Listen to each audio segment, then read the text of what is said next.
अस्सलाम वालेकुम मोअज़्ज़िज़ सामीन कराम, कैसे हैं आप सब।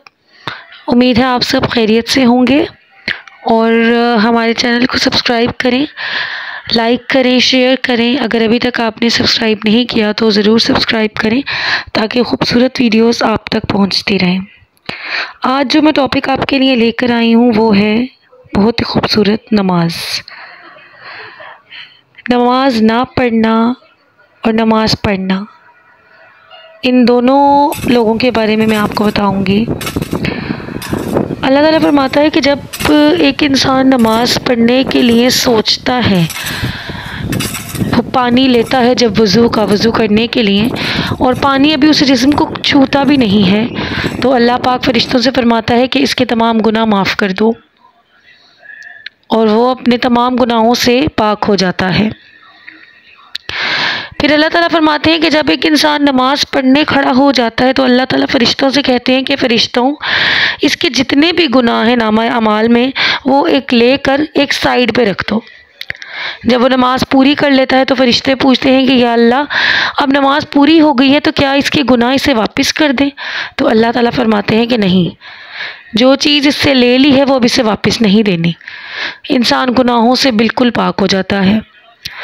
अल्लाह ताला फरमाते हैं कि जब इंसान नमाज पढ़ता है और जब वो रुकू में जाता है तो उसके जो गुनाह हैं वो उसके कंधों पर आ जाते हैं, और जब वो सजदे में जाता है तो उसके तमाम गुनाह गिर जाते हैं। मेरे अल्लाह की शान है ये।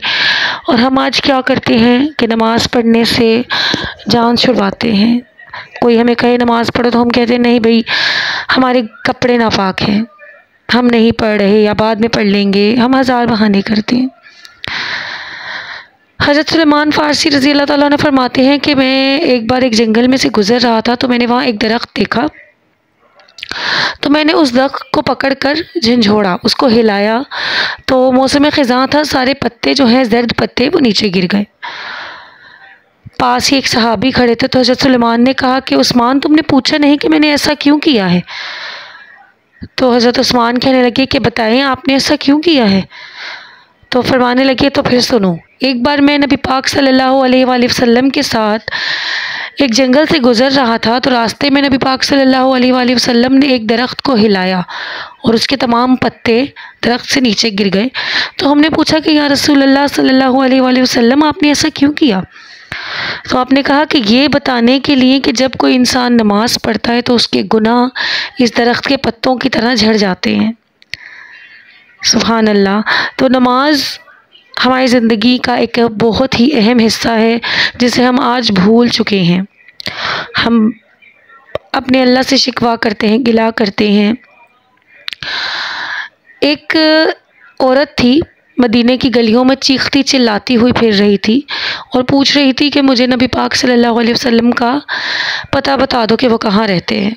जब उसको बताया गया कि ये यहाँ पर रहते हैं प्यारे नबी पाक सल्लल्लाहु अलैहि वसल्लम, वो नबी पाक सल्लल्लाहु अलैहि वसल्लम के पास गई और कहने लगी कि या रसूल अल्लाह, मुझसे एक गुनाह हो गया है, मैं अपने शोहर की गैर मौजूदगी में ज़िना कर बैठी हूँ और उससे मेरा बच्चा हुआ। मैंने उस बच्चे को लोगों के डर से एक मर्तबान में डाल दिया और फिर उसी सिरके को एक सिरके के मर्तबान में डाल दिया और वह सिरका मैं लोगों में बेचती रही, लेकिन अब मुझे एहसास हुआ है, मैं अपने गुनाह की माफ़ी मांगना चाहती हूँ।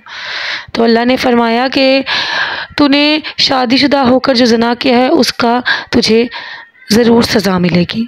तूने एक मासूम जान ली है और कत्ल का बदला कत्ल है, तो तुझे कत्ल होना पड़ेगा।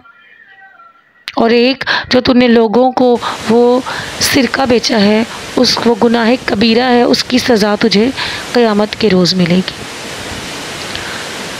वो चली गई तो नबी पाक ने फरमाया कि तूने ये गुनाह किया है, लेकिन तू गलियों में तो ऐसे मारी मारी चीखती चिल्लाती फिर रही थी, मुझे लगा तेरी असर की नमाज कज़ा हो गई है।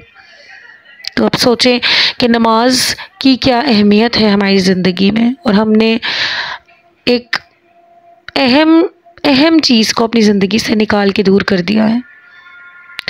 आज हम अपने मुल्क के लिए बड़ी नाउमीदी का वो करते हैं कि हमारा मुल्क बहुत पीछे है, बहुत पीछे है। हमारे मुल्क की तादाद 1 अरब 40 करोड़ है, जिसमें से इतनी तादाद कभी नहीं हुई अगर हम चाहें तो हम दुनिया में नंबर 1 पे आ सकते हैं। हमारे मुल्क में हर तरह के मदनी वसाइल हैं, तेल की, सोने की, हर चीज़ हमारे मुल्क में सबसे ज़्यादा, लेकिन हम आज पीछे हैं। क्यों? क्योंकि हमने उन नमाज़ों को, उन सजदों को छोड़ दिया है। तो अल्लाह फरमाता है कि तू मेरी तरफ आकर तो देख, तू नमाज़ पढ़ कर तो देख, मैं तेरे तमाम मसलों को ख़ुद से हल कर दूँगा। दुआ है अल्लाह पाक मुझे, आपको और तमाम सुनने वालों को नमाज़ पढ़ने की और लोगों को नमाज की दावत देने की तौफीक अता फ़रमाए। अल्लाह मुझे भी आपके आमीन के कहने से अल्लाह ताला मुझे भी तौफीक दे कि मैं भी नमाज़ पढ़नी और नमाज को कभी ना छोड़ूं, मैं हमेशा नमाज अदा करूं। और मेरी दुआ है कि मेरे तमाम सुनने वाले नमाज को कभी ना छोड़ें। दूसरों को नेकी की बात बताना भी सदका है। नेकी और सदका समझकर आप इस वीडियो को अपने दोस्तों तक ज़रूर शेयर किया करें। इसका मकसद सिर्फ़ और सिर्फ ये है कि हम अच्छी बात दूसरों तक पहुंचा सकें, और अच्छी बात को सुनकर सिर्फ़ ख़ुद तक रखना भी गुनाह है। इसीलिए जब आप अच्छी बात सुनें तो दूसरों तक ज़रूर पहुंचाएं। बहुत बहुत शुक्रिया। अल्लाह हाफ़िज़।